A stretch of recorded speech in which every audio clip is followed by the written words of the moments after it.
ഓം ശാന്തി. സമസ്യകൾ, അതായത് പ്രശ്നങ്ങൾ, സമാധാന രൂപത്തിൽ പരിവർത്തനം ചെയ്യുന്ന വിശ്വമംഗളകാരിയായി ഭവിക്കട്ടെ. ഞാൻ വിശ്വകല്യാണകാരിയാകുന്നു. ഇപ്പോൾ ഈ ശ്രേഷ്ഠമായ ഭാവനയുടെയും ശ്രേഷ്ഠമായ കാമനകളുടെയും സംസ്കാരം പ്രത്യക്ഷമാക്കുക. ഈ ശ്രേഷ്ഠ സംസ്കാരത്തിൻ്റെ മുന്നിൽ മിത സംസ്കാരങ്ങൾ തനിയെ സമാപ്തമായി പോകും.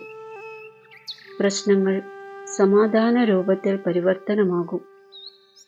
ഇപ്പോൾ ഈ യുദ്ധത്തിൽ സമയം നഷ്ടപ്പെടുത്തരുത്. എന്നാൽ വിജയത്തിൻ്റെ സംസ്കാരം പ്രത്യക്ഷമാകും. ഇപ്പോൾ എല്ലാം സേവനത്തിൽ ഉപയോഗിക്കൂ. അപ്പോൾ പരിശ്രമമില്ലാതാകും. പ്രശ്നങ്ങളിലേക്ക് പോകുന്നതിനു പകരം ദാനം നൽകൂ, വരദാനം നൽകൂ. എങ്കിൽ സ്വയമിൻ്റെ മേലെയുള്ള ഗ്രഹണം തനിയെ സമാപ്തമായി പോകും. ഓം ശാന്തി.